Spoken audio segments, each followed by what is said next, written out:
module number 4 A2D converter. I think तेजन मैंने already cover A2D start किया था, analog to digital, and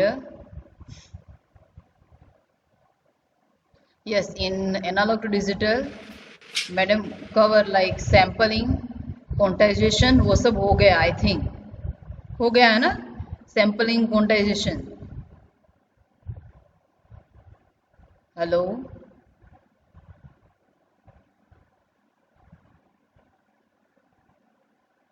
I think madam covered this topic, sampling and quantization. Okay, so I just give you the brief overview. Analog to digital converter. So what is analog? It is an analog signal, okay, and it is a discrete, means you can say it is a digital signal because this particular signal having only 0 and 1. और यहाँ पे क्या है, there are numbers of or infinite numbers of values in analog signal, and compared to digital only having two values, 0 and 1. Numbers of advantages, like compared to analog, it's required less bandwidth, better noise immunity, more efficient, accuracy is also good compared to analog signal. Because of this advantage of digital signal, we have to convert our analog signal into digital form when we are transmitting any data at long distance. Okay, so what is first step, how we can convert this analog signal into decimal? So first it is a sampling, next it is a quantization, and third it is a encoding.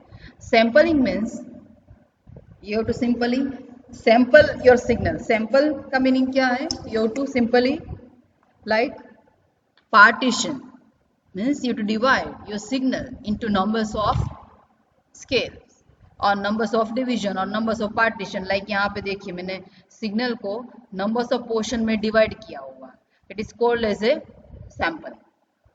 Okay, and this division depend upon the sampling frequency. Okay, ये अपने आप नहीं होगा. अगर आपने sampling frequency 2fs ली है, सो samples उस तरह से आएंगे. 3fs ली है तो और ज्यादा डिस्टेंस आएगा. In this way, sorry not like, अगर फ्रीक्वेंसी आपने ज्यादा ली है तो डिस्टेंस कम हो जाएगा. जितने आप फ्रीक्वेंसी कम लेंगे, ये इसके जो डिस्टेंस है वो बढ़ जाएंगे, जो भी हमने डिवाइड किया है उसके. ठीक है. Now next word is quantization. So quantization में क्या होगा, यहाँ पे हमने क्या किया, इन सैंपलिंग हमने स्क्रीन को वर्टिकली डिवाइड किया. Now in quantization you to divide your signal into horizontal ways. Like if you pre decided कि मुझे एनालॉग सिग्नल को 3 बिट बाइनरी वर्ड में कन्वर्ट करना है. 3 बिट, सो 2⁻³ मीन्स कितना होता है, 8. सो आपकी जो स्क्रीन है उसको आपको 8 नंबर्स ऑफ लेवल में, it is called as a quantization level, उसमें उसको क्या करना है, डिवाइड करना है. ठीक है, एज लाइक दैट. देखो 16 है, इसका मीनिंग क्या है कि आफ्टरवर्ड जब आप कन्वर्ट करेंगे इन डेसिमल तो your number consist of 4 digit. Okay, so that's why 2:4 means 16. So we have to divide our scale into horizontal way by using this 16 quantization level. 16 में डिवाइड कर दिया. ना उसको कन्वर्ट कैसे करना है, जैसे ये पर्टिकुलर सैंपल यहाँ पे है, उसकी वैल्यू क्या है, तो 11. मुझे क्या करना है, 11 का बाइनरी लिखना है, which is called as encoding. Quantization सिर्फ कहाँ तक आता है, इसको मैंने डिवाइड कर दिया. ठीक है. Now for each and every sample we have to see the value of quantization and convert into binary form. It is called as encoding. So it consists of 3 steps: sampling, quantization and encoding, and it is your digital data. Now what is the problem? अब यहाँ पे देखो, जैसे यहाँ पे 11 पे है, लेकिन अगर मैं फ्रीक्वेंसी इंक्रीज कर देती हूँ सैम्पलिंग की, सो क्या होगा, ये बीच में यहाँ पे एक पॉइंट आएगा. So may be it is like this particular point between 10 and 11, so maybe it is nearer to 11 or maybe it is also nearer to 10. ठीक है. So if it is a 10.5, so we can consider 10 as well as 11, दोनों consider कर सकते हैं.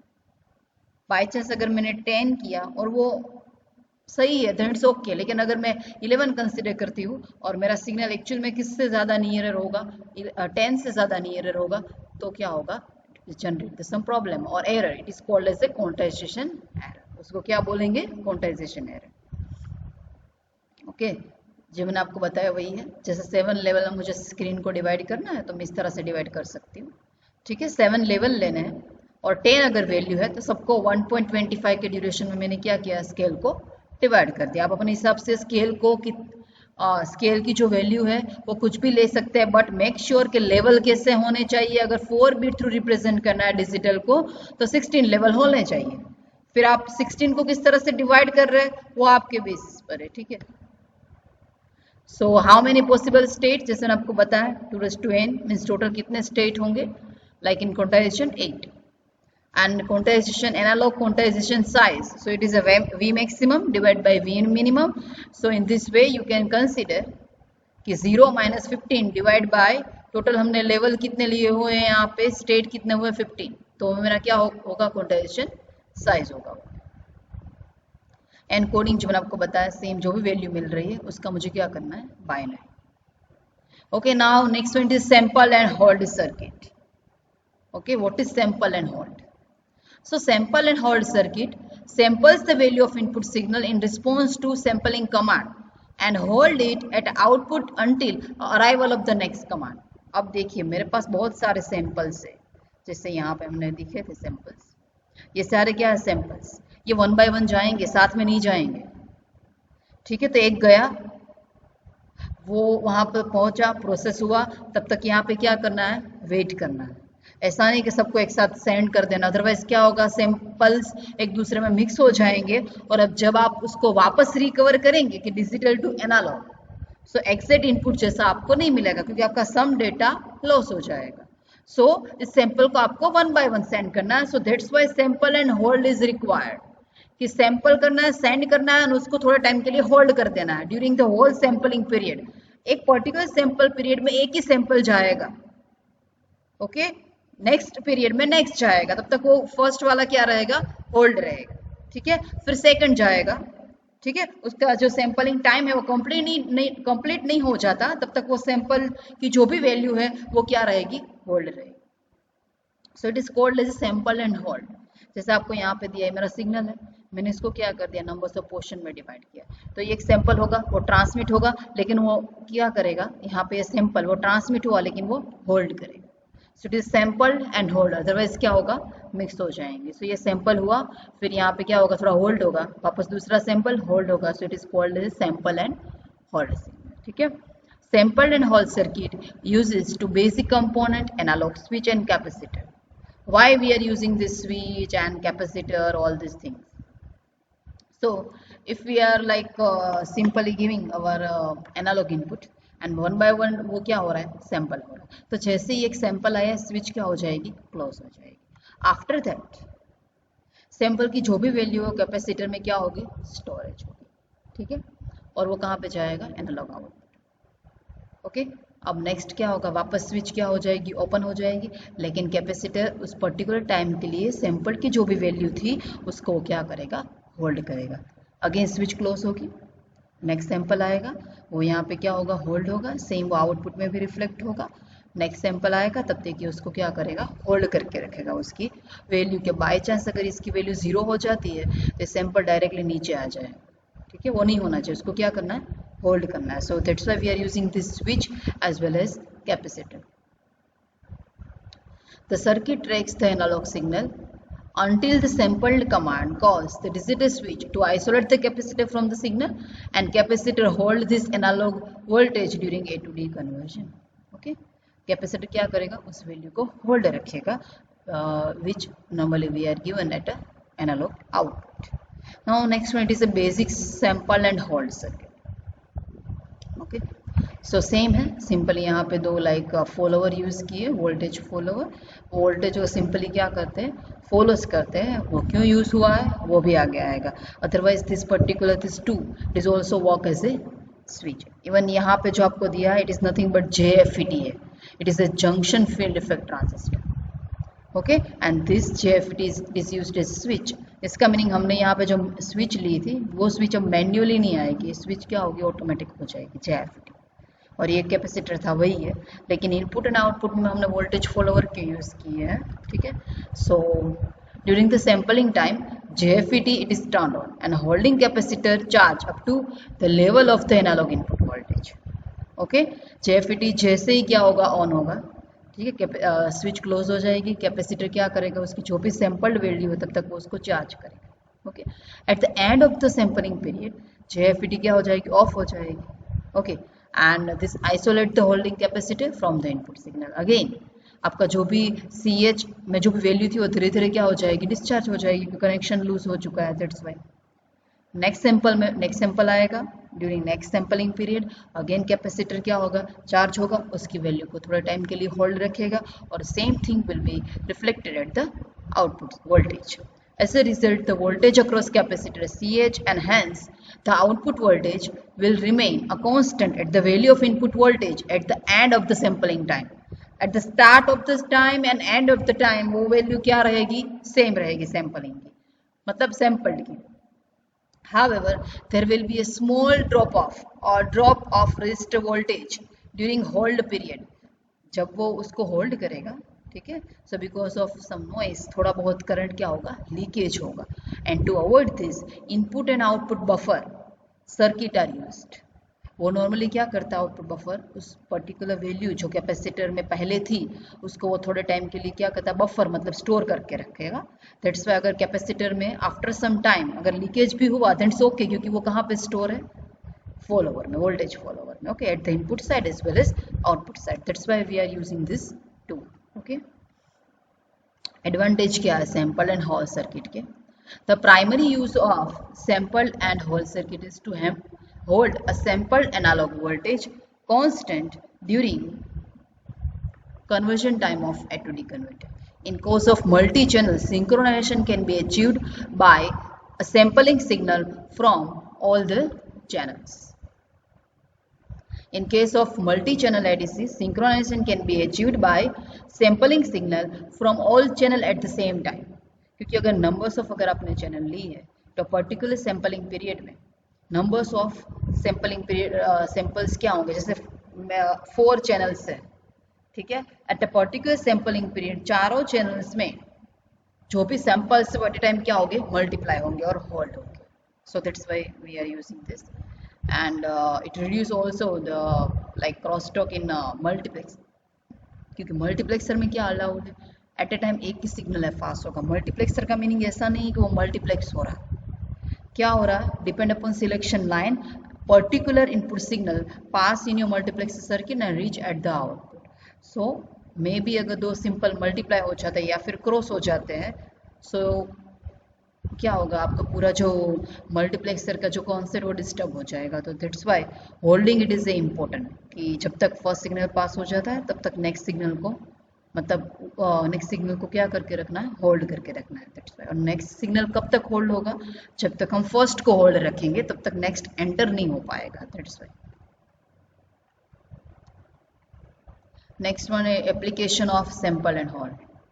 सो application of such sample and hold circuit are digital interfacing, hold analog to digital converter, pulse modulation system, in storage of outputs of multiplexer, between update in data distribution system, in a reset stabilized op-amp, and in analog demultiplexer. Of course, it is used in multiplexer and demultiplexer for like holding period of time. Okay, now specification of ADC. This particular parameter and specification are important. अब आपके सारे ADC के parameters आएंगे और उसके type start होंगे, ठीक है। अब तक क्या था, बेसिक था कि एक्चुअल में ए टू डी कन्वर्टर होगा कैसे। So by using sampling, quantization and encoding, okay, and this sampling is also having hold circuit also, okay, so it is sample and hold circuit.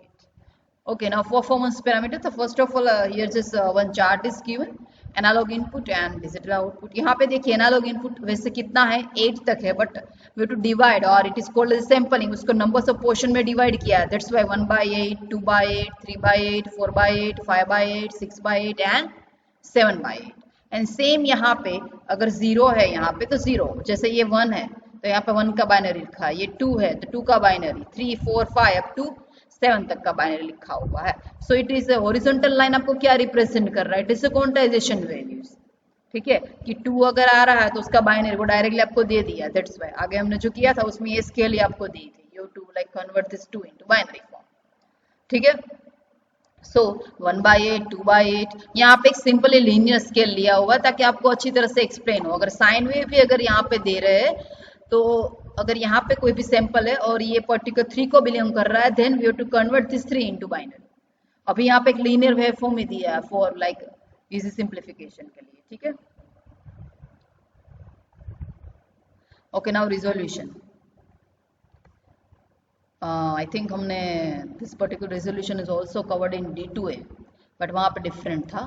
This particular thing we have to like find out for the output, and in this we have to like consider the input side, क्योंकि actual में input voltage अभी क्या है, analogue, और analogue में ही maximum current का और voltage का फ्लो होगा, and which is converted into digital form. So it is A resolution. और वहाँ पे क्या था, डिजिटल था और एनालॉग में कन्वर्ट हो रहा था, मतलब जहाँ पे एनालॉग की मैक्सिमम वैल्यू मिल रही आउटपुट में, वो हमारा रेजोल्यूशन था।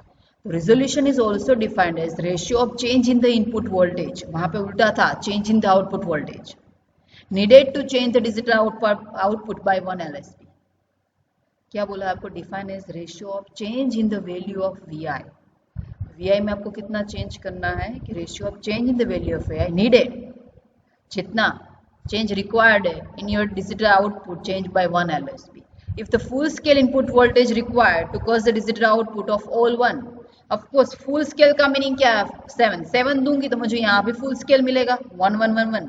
So we can consider it is a VIFS when we are giving a full flow of analog voltage and we can find this digital output like all ones. So it is called a VIFS, and then resolution can be given as VIFS means it is a change in the value of input voltage needed to change in the digital circuit by 1 LSB. So how many possible combinations? It is a 2 raised to n minus 1. Digital output actual में कितना आएगा आपका, तो 2 raised to n minus 1. सो ये यहाँ पे लिखा हुआ है, ठीक है। सो it is A resolution equation which is used in example. Now accuracy. Accuracy I think in D2A it is also same. It is a like change in your output by plus or minus 1 by 2 LSB, क्योंकि ultimately change क्या हो रहा है, तो कि change our output पर LSB, ठीक है। So what is the difference between actual and predicted, which is decided by this change in the output. So accuracy of conversion limited by plus or minus 2 LSB due to quantization error and the other error of the system. It is the maximum deviation of digital output from the ideal linear reference line. Ideally it approaches to plus or minus 1 by 2 LSB. Okay, and output में कितना change होगा, कब change होगा output में LSB का, जब input में change होगा। तो input में change होगा उसको हम क्या बोल रहे हैं, it is a VIFS. So we have to write simply resolution divided by 2. Your change in output per LSB, it is nothing but resolution. So accuracy क्या होगी, resolution divided by 2, which is your accuracy.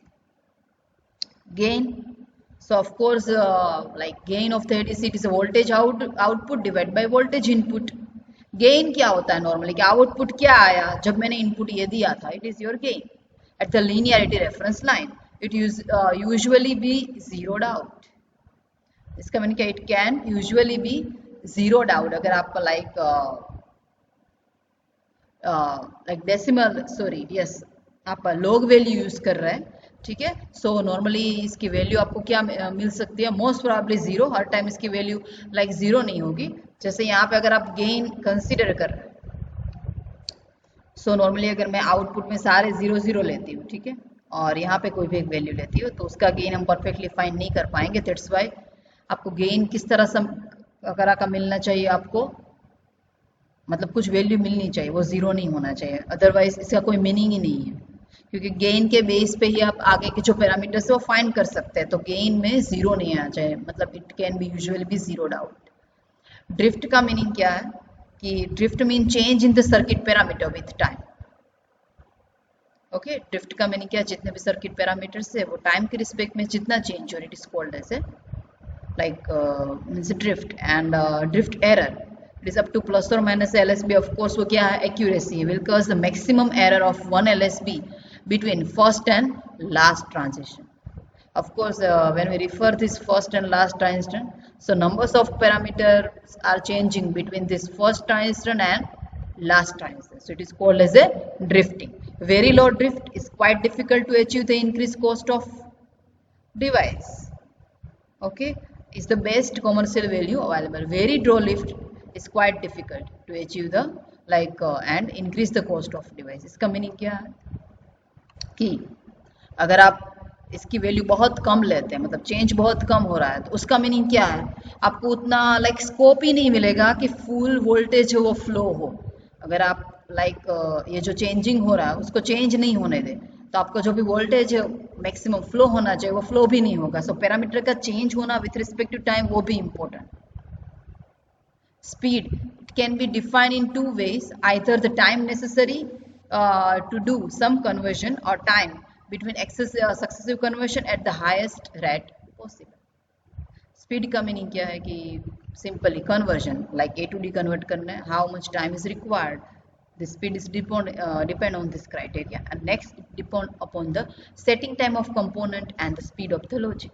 Again उसमें जो component है, जो मैंने gets use की, उसकी speed क्या है उस पर भी वो डिपेंड करता है, एज वेल एज कन्वर्जन में कितना टाइम लगा, it is also affected the speed depend on this two criteria. Okay, now example, 8-bit ADC outputs all are 1. 8-bit ADC outputs all are 1 when Vi is equal to 5.1 volt. Find its resolution and digital output when Vi is equal to 1.28 volt. Okay. Resolution. What is the equation of resolution? It is a VIFS full scale input voltage divided by 2 raised to n minus 1. So VIFS it is already given. क्या बोला आपको? 5.1. क्यों इसको मैंने VIFS लिया? Because यहाँ पे specify है outputs all 1 when Vi is equal to 1. इसका मतलब क्या? मैक्सिमम वोल्टेज जब मैं दे रही हूँ तब मुझे मैक्सिमम 1 मिलेंगे. सो VIFS वो मेरा मैक्सिमम इनपुट वोल्टेज है. So 5.1 divided by 8-bit बोला, so it is a 2 raised to n minus 1. So it is a 20 millivolt per LSB change. Therefore, we can say that our output change by 1 LSB, we have to change input by 20 millivolt. मतलब input में अगर मैं 20 millivolt का change कर रही हूँ, then and then our output change by 1 LSB. So what about the digital output? Okay यहाँ पे आपको बोला, देखो VI कब है, कब लेना आपको डिजिटल आउटपुट. डिजिटल आउटपुट मुझे कब फाइंड करना चाहिए? मुझे ये वैल्यू दी है कि 1.28 वोल्ट. ओके, सो मैंने यहाँ पे 1.28 वोल्ट लिख दिया. ओके, नाउ आउटपुट मुझे कब मिलता है? यहाँ पे स्पेसिफाई है, देखो we can find output by changing input by 20 millivolt. So it is divided by 20 millivolt पर LSB. अगर मैं इनपुट में इतना चेंज करूंगी देन एंड देन मुझे आउटपुट मिलेगा किसका? 1.28 का. So it is your decimal output which is said it is 64 LSB. So we have to convert this 64 into binary. It is called as a encoding method. इसका 64 को क्या करना है? Binary में कन्वर्ट करना है. सो binary equivalent of 64 is this. Okay, now calculate the quantization error for a 12-bit ADC with full scale input voltage 4.095 volt. So quantization error I think yahi pe thi. Yes, it is the accuracy no, it is the resolution divided by 2. It is a VIFS divided by 2 raised to n minus 1 into 2. So VIFS full scale input voltage already given. Yes,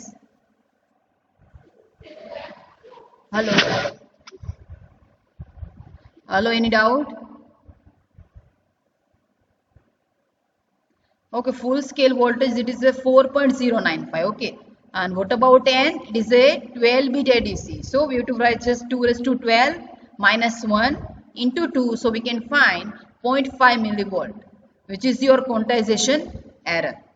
Okay. Now types of A to D converter.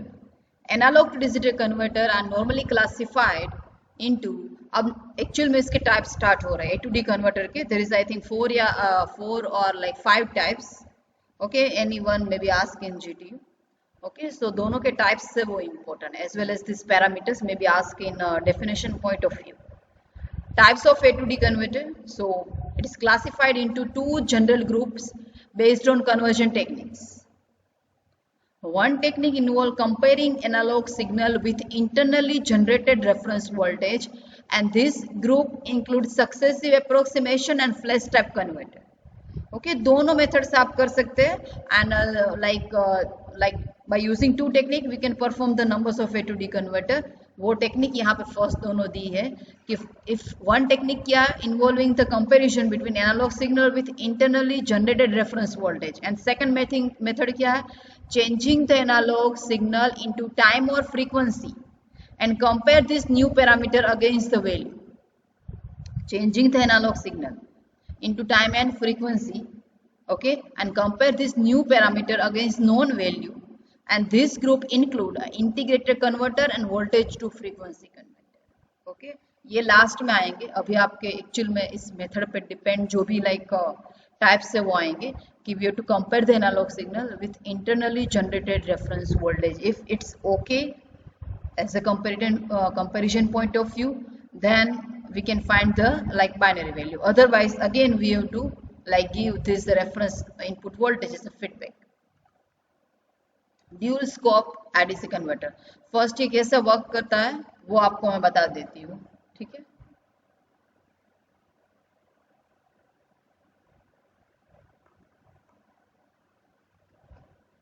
Okay. Dual scope, it is an indirect method for A to D conversion where analog voltage and reference voltage are converted into time period by integrator and then measured by counter. Okay, and the speed of this conversion is slow but accuracy is high. Okay, यहाँ पे देखो first अगर मैं कोई भी value लेती हूँ analogue, ठीक है, first of all we are giving just value to the integrator.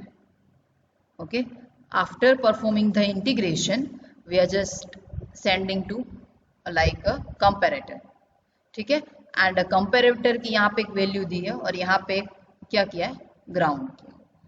Okay, now जैसे ही आउटपुट की वैल्यू V0 की वैल्यू अगर आपको यहाँ पे लाइक हायर मिलती है तो ये यहाँ पे हायर वैल्यू जाएगी. ठीक है, कंपैरिजन का आउटपुट अगर हायर है, ठीक है, तो यहाँ पे वैल्यू क्या जाएगी हायर जाएगी. हायर जाएगी मतलब ये गेट एक्टिव होगा 1. ठीक है, जैसे ये गेट एक्टिव होगा ये काउंटिंग स्टार्ट कर देगा अपना. ठीक है, और ये कितने टाइम के लिए काउंटिंग स्टार्ट करेगा क्योंकि इंटीग्रेशन का भी एक टाइम पीरियड होगा कि 0 to T1 integration VI dt वो इंटीग्रेशन करेगा. उस पर्टिकुलर टाइम के लिए बाइनरी काउंटर क्या करेगा काउंट करेगा कि लाइक मैंने यहाँ पे 4 दिया था तो वो 4 तक काउंट करेगा. 0 1 2 3 एंड 4 का बाइनरी अब यहाँ पे आ चुका है. Now it is given to flip flop. अगर यहाँ पे 1 आ रहा है तो फ्लिप फ्लॉप क्या करेगा वर्क करेगा. फ्लिप फ्लॉप वर्क करेगा मतलब वो क्या करेगा यहाँ पे कि जो भी ये इसके साथ कनेक्टेड है, ठीक है, प्रीवियस का कॉम्प्लीमेंट उसकी जगह पे यहाँ पे कनेक्ट हो जाए. अगर यहाँ पे कनेक्ट हो जाता है तो ये माइनस दिया हुआ है तो माइनस माइनस यहाँ पे क्या जाएगा प्लस जाएगा. इसका मीनिंग क्या, अब ये हायर हो जाएगा. अगर ये हायर होता है, ठीक है, तो ये माइनस है यहाँ पे तो ऑफ कोर्स ये 0 होगा. 0 होगा मतलब ये कुछ भी एक्टिव नहीं होगा. मतलब यहाँ पे जो भी मुझे लास्ट मिला था वो आउट हो जाएगा बाय यूजिंग दिस आउटपुट लेज. तो 4 का बाइनरी जो यहाँ पे स्टोर है वो यहाँ पे आउट होगा. ठीक है, वापस मैं एक्सप्लेन कर देती हूँ आपको. जैसे मैंने स्टार्टिंग में यहाँ पे 4 वैल्यू ली है, ठीक है, तो ये फर्स्ट ऑफ ऑल इंटीग्रेशन करेगा कि 0 to time period, particular time period इसका क्या होगा फिक्स होगा कि 0 to T VI dt. ठीक है, अब अगर V0 की वैल्यू है वो यहाँ पे एक मैंने प्लस दिया हुआ है मतलब इसकी कोई भी वोल्टेज की वैल्यू होगी. ठीक है, और ये क्या है माइनस, तो इट्स ओके. चलो ये प्लस है और ये माइनस है. इसका मीनिंग यहाँ पे क्या हो रहा है कि ये हायर वैल्यू आ रही है. यहाँ पे अगर लोअर वैल्यू है V0 की तो प्लस माइनस करेंगे तो ऑफकोर्स कंपैरेटर का आउटपुट क्या आएगा हाई. हाई का मीनिंग क्या है 1. जैसे ही इसमें 1 जाएगा तो ये एक्टिव करेगा by using this clock pulse. और ये एक्टिव करेगा मतलब पर्टिकुलर टाइम ड्यूरेशन जो यहाँ पे हमने लिया था इंटीग्रेटर का उस पर्टिकुलर टाइम ड्यूरेशन के लिए काउंट करेगा. जैसे ये 0 to 4 तक काउंट किया तो काउंटिंग के बाद जैसे ही यहाँ पे 1 आएगा ये क्या करेगा कॉम्प्लीमेंट मतलब यहाँ पे जो भी स्टोर है उसकी जगह ये जो स्विच यहाँ पे उसकी जगह पे रेफरेंस पे कनेक्ट हो जाएगी. रेफरेंस पे जैसे ही कनेक्ट होगी माइनस माइनस क्या हो जाएगा प्लस. तो नाउ वी ओ इंक्रीज हो चुका है, बट उसकी साइन क्या है, नेगेटिव, मतलब ये कंपेरेटर क्या हो जाएगा, लो। लो मतलब ये गेट एक्टिव नहीं करेगा, तो ऑफकोर्स ये भी एक्टिव नहीं करेगा, मतलब क्या हो जाएगा, यहाँ पे पूरी प्रोसीजर स्टॉप हो जाएगी। यहाँ पे जो भी लास्ट 4 की वैल्यू स्टोर थी वो आउटपुट लैच थ्रू बाइनरी में कन्वर्ट हो जाएगी। It is called as a dual slope A to D converter. Dual slope इसलिए बोला है कि we are using this analog input as well as reference dual form, that's why it is called as a dual slope. ठीक है, मैंने आपको जो explain किया वही यहाँ पे लिखा हुआ है, फिर भी आपको एक बार बता देती हूँ, क्योंकि यहाँ पे ये जो V0 इंटीग्रेशन है वो एक में क्या आएगा, लाइक माइनस डायरेक्शन में जाएगा और एक में अप जाएगा। क्यों जाएगा वो भी मैंने आपको बताया। देखो यहाँ पे Vi है, ये माइनस है, तो ऑफकोर्स यहाँ पे V0 की वैल्यू नेगेटिव आएगी। ठीक है, मतलब लो आएगी। ठीक है, तो यहाँ पे क्या आएगी, लो आएगी, मतलब ये हायर हो जाएगा, इसलिए यहाँ पे इसकी वैल्यू हाई हो रही है। लेकिन अगर मैं माइनस दे रही हूँ तो माइनस माइनस क्या हो जाएगा, प्लस, और ये प्लस हुआ, दैट्स वाई क्या होगा, यहाँ पे इसकी वैल्यू क्या हो जाएगी, हायर, किसकी, माइनस की, और ये एक्टिव नहीं होगा। Okay, so typical dual slope converter circuit, it consist of, किससे बना है, integrator, comparator, binary counter, output latch and reference voltage.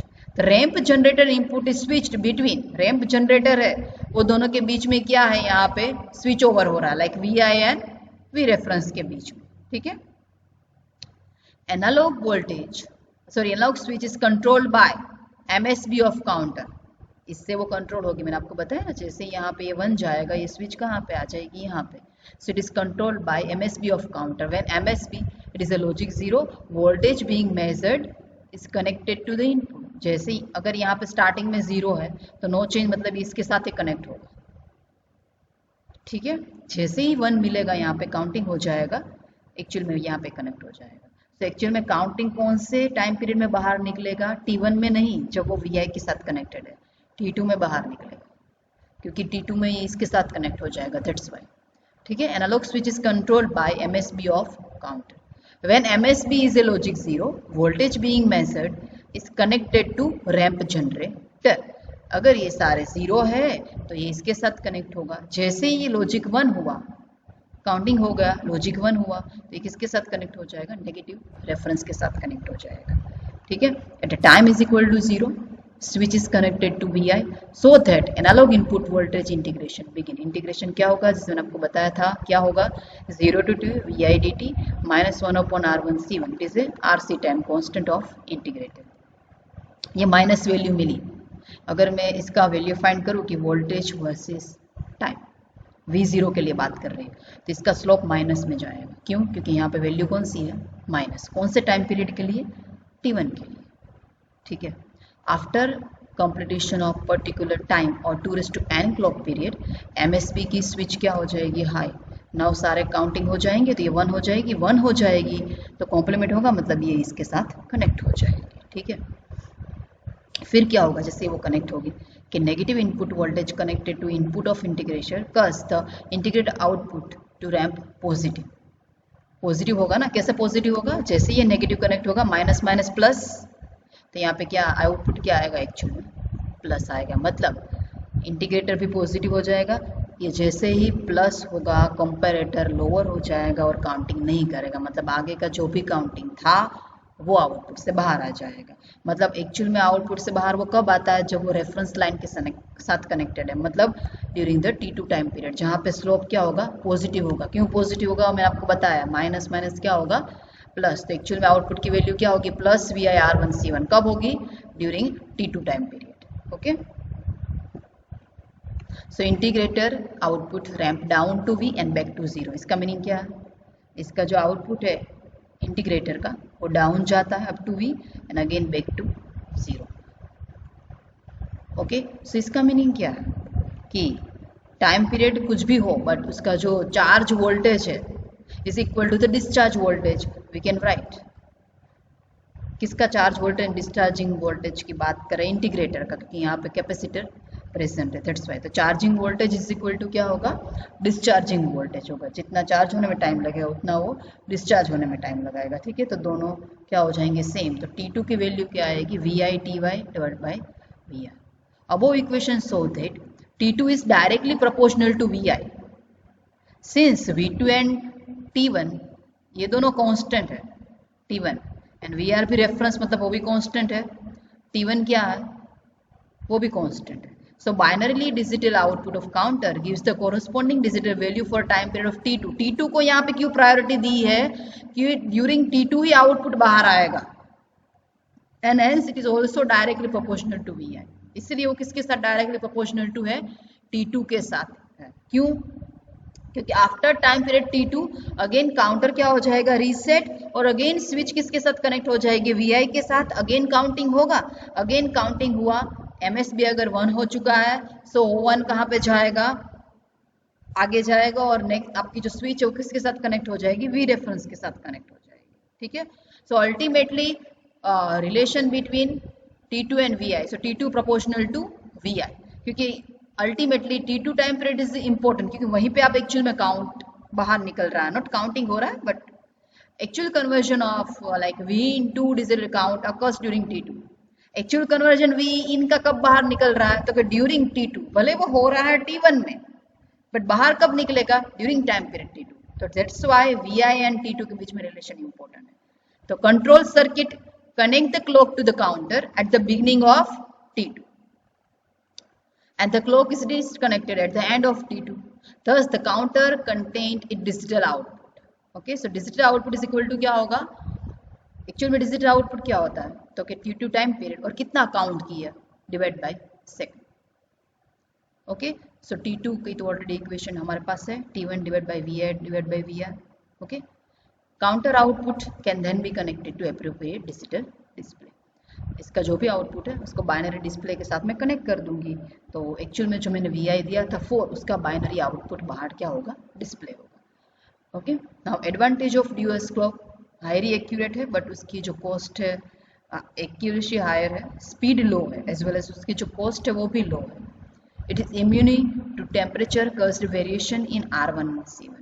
Temperature के because of temperature R1 and C1 में जो वेरिएशन है उसकी अफेक्ट एक्यूरेसी में नहीं होगी इन ड्यूअल स्कोप एडीसी में.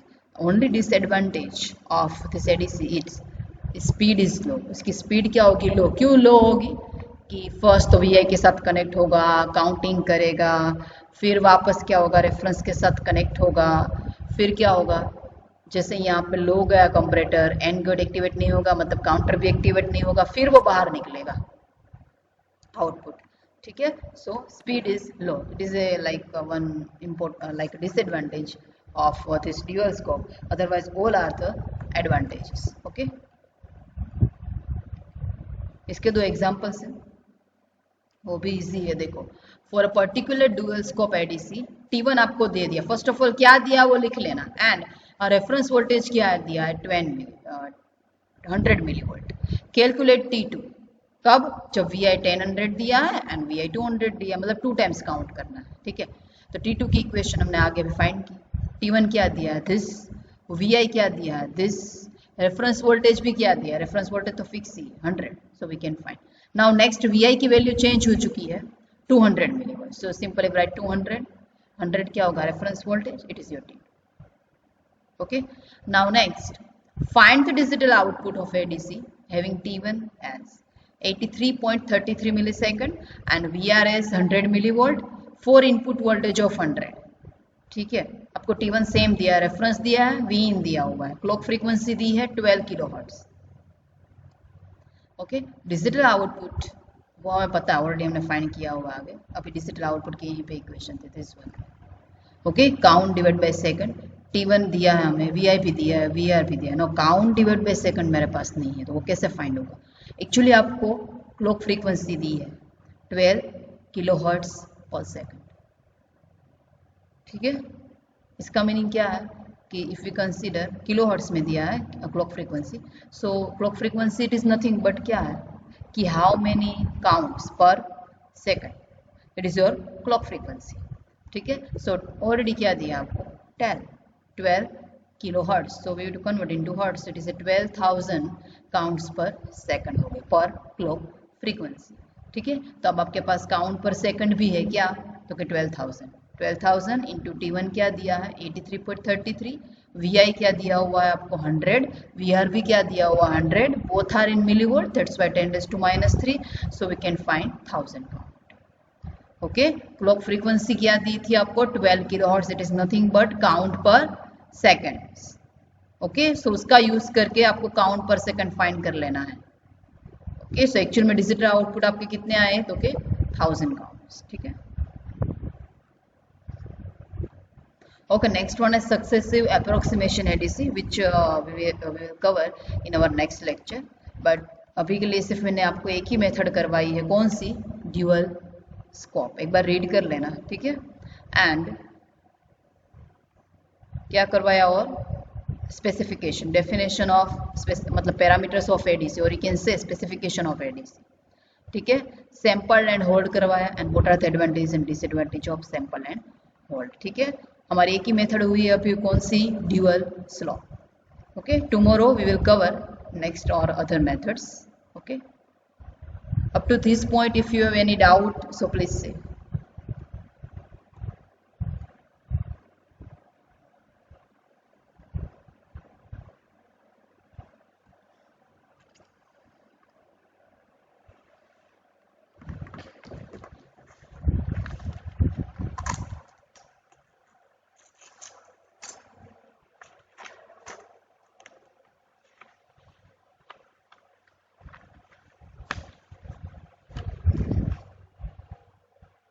Okay, please write your N1